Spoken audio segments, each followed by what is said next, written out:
Hello again, everyone. Welcome back to the Adventures of Elmandretta and her spiffy green feathered cap. Alright, let's go ahead and, there's someone else that we, didn't talk to. I actually did talk to him, but I had a recording problem, so I had to re-record this little bit. Trippet, you see a man dressed in the garb of a seaman. He raises his head and smiles. Oh, it's only you again, Elmandretta. What is it now? What's your name? Captain Trippet, ex-merchant marine, at your service. What's your job? Back on Earth, I worked as a sailor in the merchant marine. I was recruited by Mr. Lowell to operate the canal barges. I'm pretty sure this guy isn't actually famous. It seemed at the time like it might be interesting work. It's been a dry and dusty couple of years, though. Without any water in the canals, my job consists of sitting on my duff and sleeping. You could help do some work. What can you tell me about the canals? He glances forlornly out at the sand. They must have been used as a means of transportation, but with no water to fill the canals, they're not much more than ravines. He sighs. God, how I wish I'd stayed in Chicago. He looks at you enviously. I'd bet it was green when you left. Ah, well, maybe I'll get back there someday. Only if you stay on my good side, buddy. What can you tell me about water?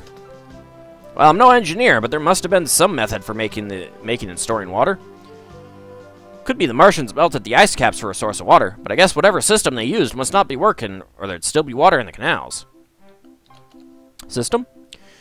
If there was a system to melt the ice caps, it would probably be located near one of the poles. Maybe it'll start working again soon. I suppose part of the problem might be the lack of power. I hate it when they don't move the entire text screen, and I have to figure out where I was again. But we haven't found any way here to get it working again. He pauses to think. You know, Admiral Peary just got back from exploring near the North Pole not too long ago. Maybe you should ask him if he saw anything up there. No, actually he did. We already talked to him about that, but thanks.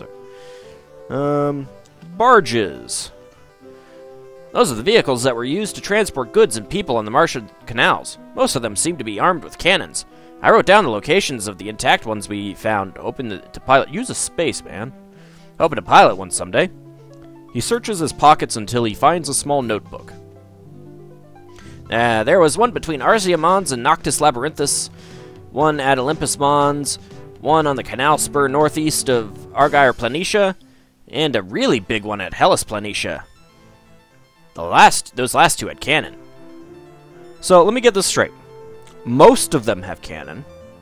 There are 4 that you've identified, and 2 of them have cannon. That's not most. I think we're done here. Good day, my friend. Hopefully, when next we meet, it will be on the barges. Maybe. If you stay on my good side. Let's see. Anything in here? Nope. Nothing at all. Nothing in there.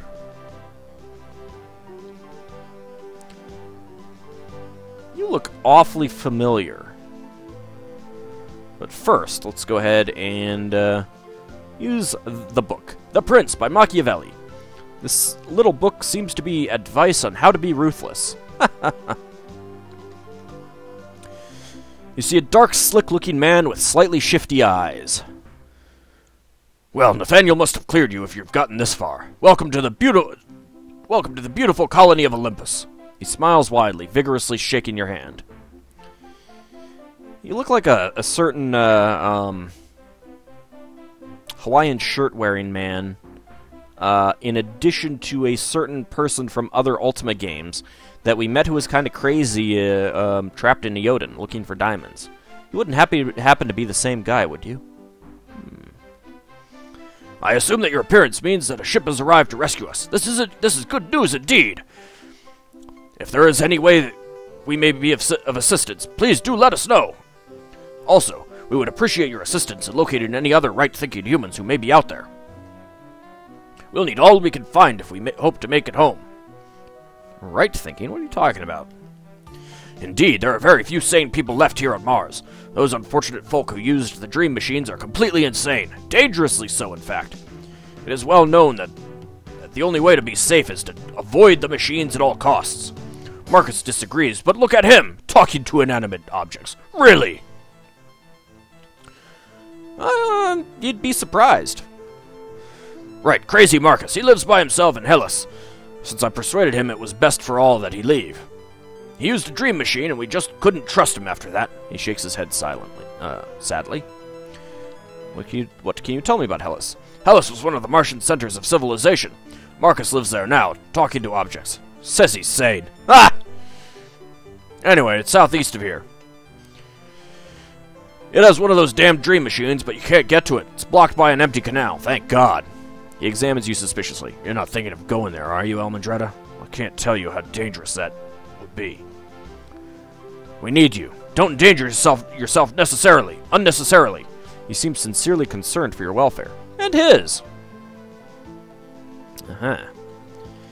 That's right. Dream and canal.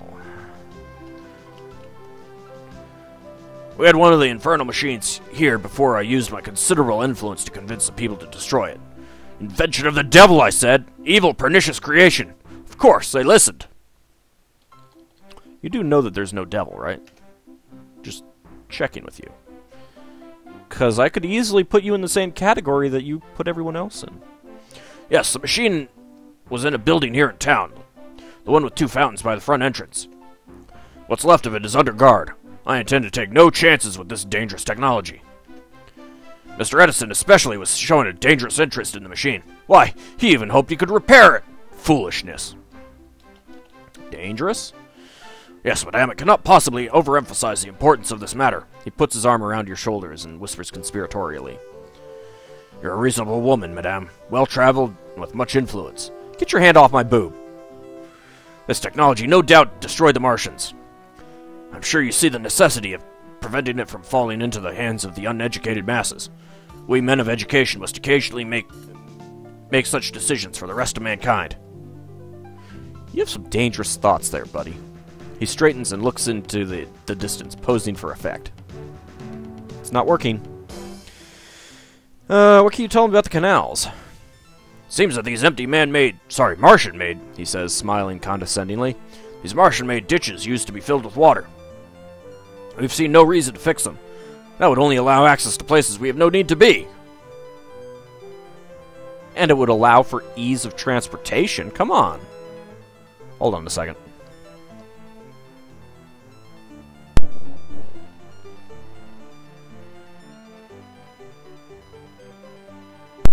Sorry, had a cough.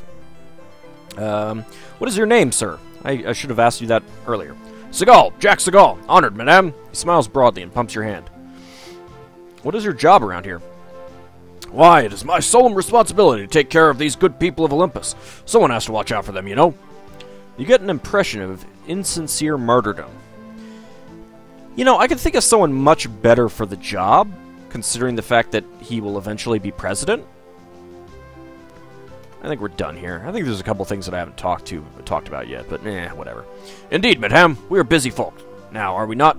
I do hope we'll meet again. Farewell. I think we can... Yeah, we can open these. Can we open that? There is nothing in there. So this is just a dock. There is nothing out there. There's this building over there, but I'm pretty sure there's nothing inside this room. Nope. Empty. Alright, now there is this way over here.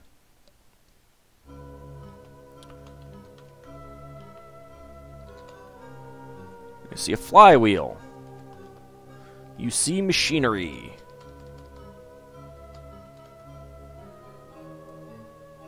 You see a panel. These appear to be valve controls. The panel is loose. The panel is broken. We're gonna have to fix that at some point, aren't we? Ooh. It's a very large room with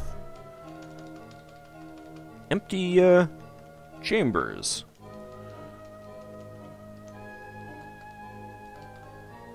You see a lamp. You see a brass pipe. You see a pump. I think we've found a pumping station.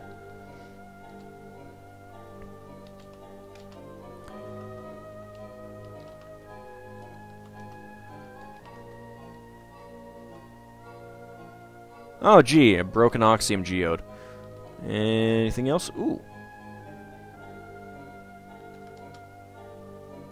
Let's go ahead and get that one blob of oxium.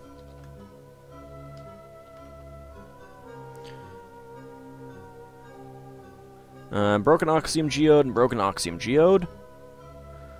Broken oxium geode. Okay, just lots of broken oxium geodes. Hold on a second. Let's do that. Nope. Alright, anything else? Nope. Nothing else in there.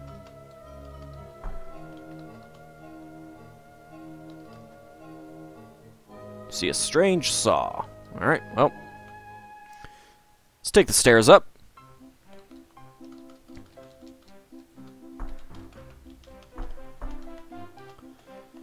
Ah, more people to talk to over here. Ooh, lots of stuff.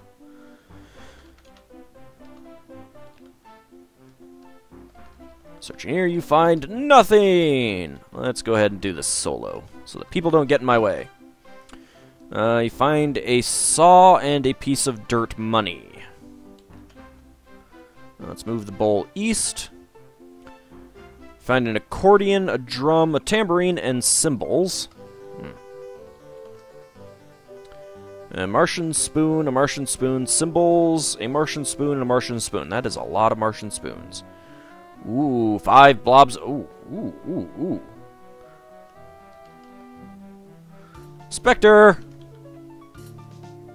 Alright, Warrens, take a quick break from thinking about Spelljammer. We need your hammer ability.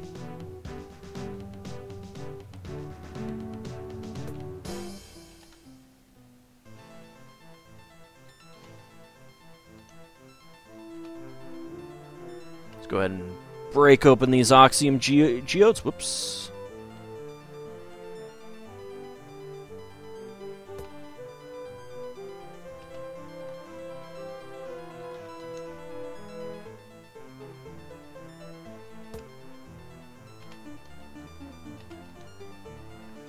Hmm, 4 of them. Nice.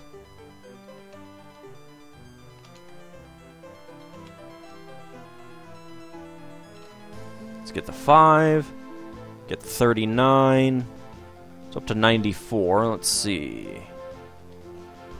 You got 84, you got 96, you got 53, so let's go ahead and grab you some. 62, there we go, we're good. And now I shall take the rest, because I am awesome that way. And there weren't all that many anyway. Okay.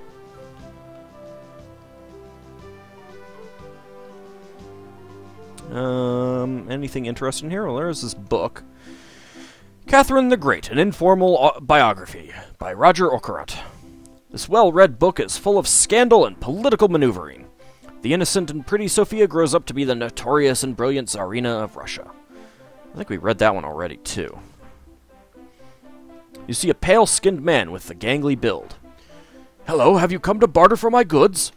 He suddenly spots Nellie Bly, causing his complexion to redden and his voice to raise in pitch. What is that woman doing here? She is a spy for Pulitzer! Remove her from my sight at once! Mr. Hearst, please compose yourself. I am certainly not here to undermine your expedition. In fact, with the aid of my friend Elmandretta, we are hoping to get us off this godforsaken planet. Hearst takes a moment to compose himself, then continues. My apologies, Elmandretta. The last 2 years have been quite trying indeed. How may I help you? What is your name? I am William Randolph Hearst, editor and proprietor of the San Francisco Examiner. Yeah, apparently you know Nellie Bly, huh? What is your job? I was the primary backer for Mr. Lowell's expedition in 1893. Sadly, I never envisioned actually participating in the mission. Since my arrival, however, I have taken to collecting and trading Martian artifacts. Martian artifacts, you say? He shifts his stance, and you see a gleam enter his gaze. Yes, I have had the good fortune to have accumulated many fascinating items. If you wish, I could tell you about my collection. I'm gonna regret this, aren't I? Beaming with pride, he beckons you to step closer. Reaching for a small bag he says, Come and see! He produces a number of small, curious-looking items, none of which seem overly valuable. These items I was able to trade for from the explorer fellow Yellen. I am certain that once I return to Earth that I shall become quite rich after my paper shows exclusive evidence of the Martian craftsmanship. Better still, I have come into possession of a number of blue gems that should net a fortune. Blue gems, you say? Pulling one from his pocket, he says, "Look, this stone is an azurite. It was used by the Martians to power some sort of machinery. What a waste! It won't garner much publicity back on Earth, but its value should certainly provide me with substantial return." Azurite, you say? Why do you ask so many questions? Is there some reason for your inquiries? Yes. You want the stone, is that it? I could never part with it unless you would perform a great favor for me. Oh, really? Okay. I didn't even know that we needed the stone, but... Okay, what favor? Hearst thinks for a moment. If you could do something for me that would further the circulation of my paper, then I might part with the stone. Snapping his fingers, he exclaims, I know! I had sent a man to go take a photograph of the new cannon being built on the top of Mount Olympus. Unfortunately, the man never returned. His name, I believe, was Boringstoke. Reginald Boringstoke, if I'm not mistaken. Naturally, I'm quite concerned and worried by the whole affair. You see, that photograph is very important to me, as it represents proof of our travels to Mars. I simply must get that camera and photograph back. Why don't you go climb Mount Olympus and see if you can recover the camera, or at least the photograph? If you do this favor for me, I'll gladly give you a gem. Oh, okay. I suppose we could do that. What was that about trading? So you wish to trade? Good! I have many interesting items here that I am willing to exchange. Are you interested in purchasing Martian artifacts or weapons? What artifacts do you have? I've got spoons, jewelry, drums, and candles. Which would you like? Candles? Well, I'll give you 10 candles for 40 oxium. How many sets of 10 would you like? 0, actually. Very well, madame. Would you like something else? Sure. What weapons do you have? These are certainly useful out in the wilderness. I have revolvers, rifles, and sabers.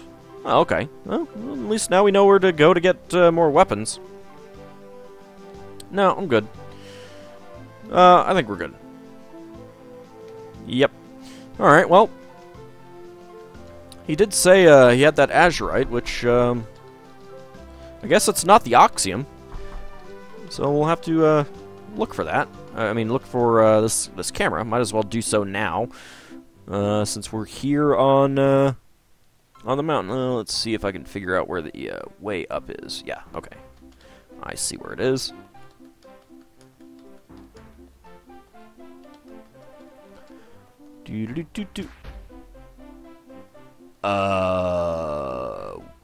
You see a proto-martian. Whoa! Spectre has no range. Oh, that's right.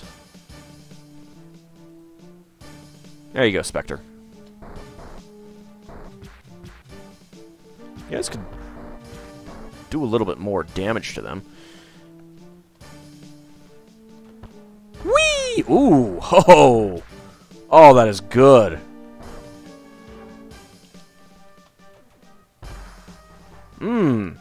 And you thought the Belgian Combine was awesome. Can we get up there? 'Cause I'd like to... Dibs. Dibs. There we go. Thanks, Dibs. Because they have some ranged weapons. We might, be able to search their corpses.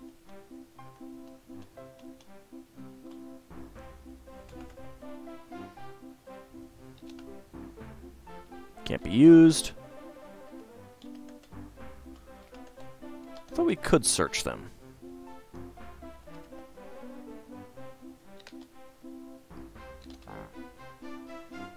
Well, looks like we could pick them up, but I don't think anyone can carry that much weight right now.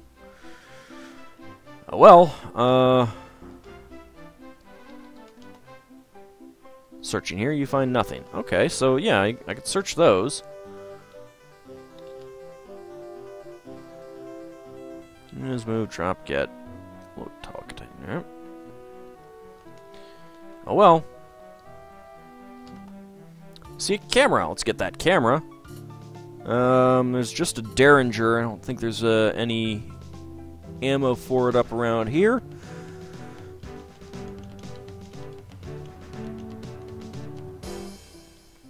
Let's go take a look over here. Ooh. Olympus Mons. You see the space cannon. Yeah, cool. That's the exit for the whoa.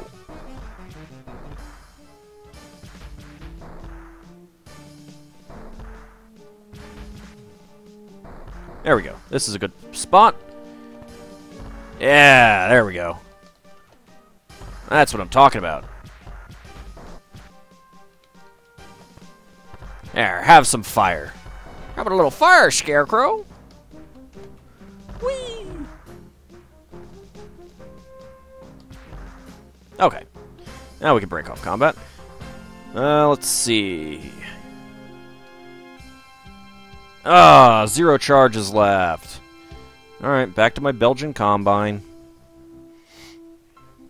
It was fun while it lasted.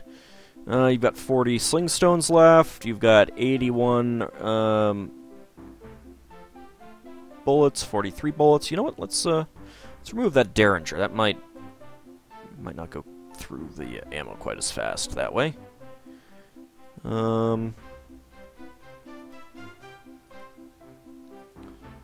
give you that so you can get up close. Alright, guys. Well, we got the camera.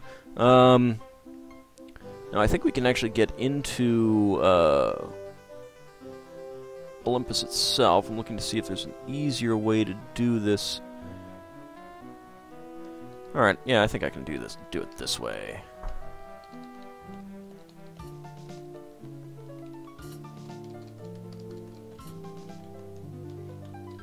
I do like how they gave the impression of height on these things with the multiple levels. Of course, it's a lot smaller than it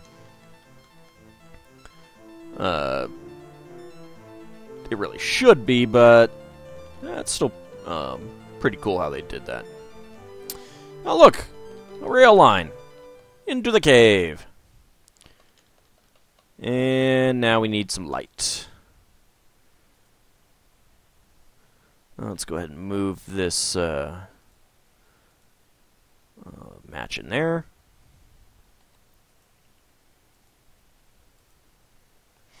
There we go. Let me get onto my map for this part. I can easily find it.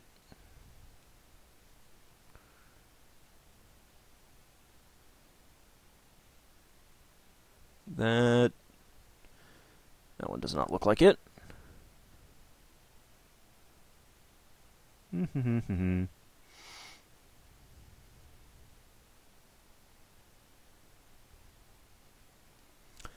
not sure which map I have it on. I just gotta look around for it for the right one. There we go.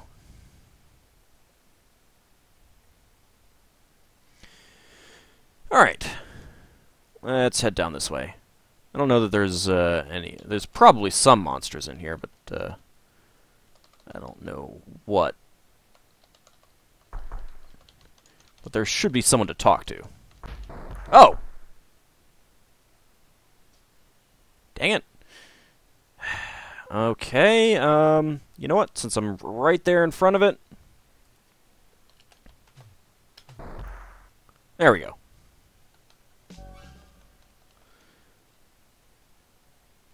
Break off combat. Just run right into a bush rat. You stupid bush rats, jeez. Nope.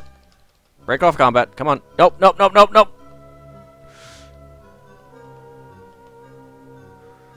Stupid bush rats. Leave me alone. Maybe we can outrun it. You're not worth fighting. Alright, fine. I'll fight you. There we go. I like how there's no blood on the,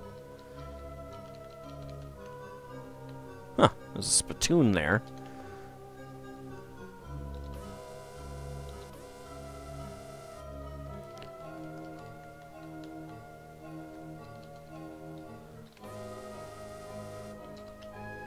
Pile of rocks. Who had my shovel? Someone had my shovel. Dibs! Dibs, you had a shovel.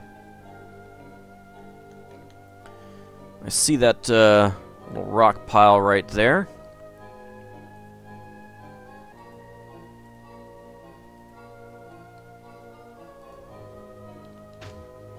There is nothing there, though.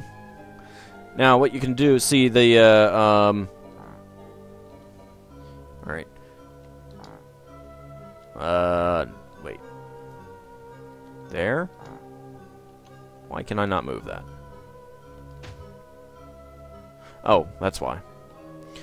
I keep forgetting how it's oriented. So you can use this drill to try and get,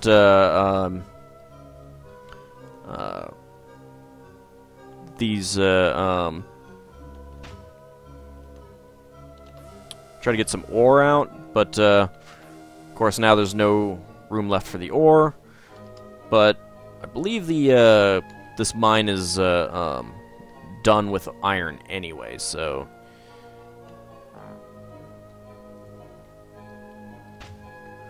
of course it's oriented around my character there, which is a little annoying. Oh, I should probably unequip that. Let's do that. Okay. There's probably another bush rat gonna come up and try to chew on my face. Hate bush rats. Let's take a look at these crates. We got a shovel and a pick. Actually, I probably need to get a pick. Let's go ahead and grab those. Total is too heavy. Oh. Sherman, you're overloaded. How could you be overloaded? I expect better from you. There's another hammer. See a doorway.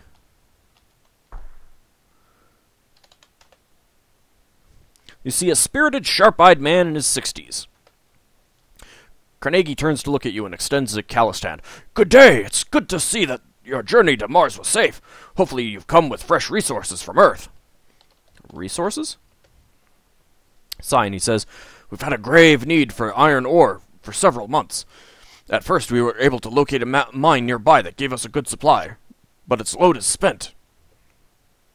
It gave out on us with only one full cartload to go. You only need one full cartload of iron. You can't melt down your tools or anything? What about the capsule? Why can't you cut pieces off of that or something?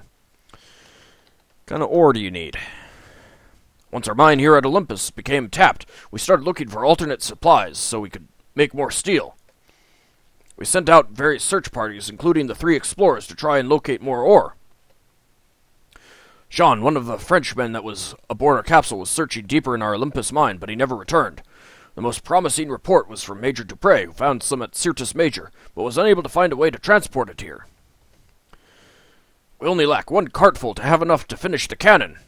That's crazy. Alright, let's talk about transport. Apparently the Martians used to use their canals as an extensive transportation system, but without water in them, they are useless to us. Okay, let's go back to ore for a second. Steel, explorers. Let's go back to Jean. Never got to know him personally. Perhaps you should go and speak to his brother Legrand. He's the guard that Segal posted over that blasted dream machine after we smashed it. Alright, what about the explorers? Glancing at Sherman, he says, they've been indispensable to our efforts.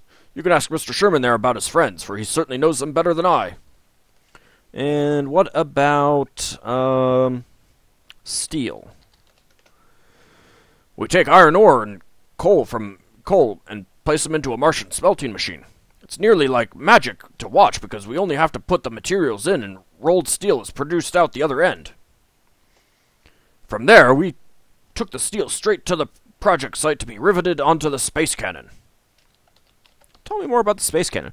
Aye, the cannon was to be a replica of the one that Mr. Lowell constructed for the exposition in Chicago. Mr. Lowell had everything going on schedule until the madness affected him. Madness, you say? Shaking his head, Carnegie says, One day he came to the project site and announced that he was now someone named Tekapesh, and was leaving to try to work on replanting the planet or some other such hogwash. He and the other people who went mad from the Dream Machine are now over at Elysium. As you know, we don't want them around here making trouble. Okay, well, he nods as you take your leave. Can you move, sir?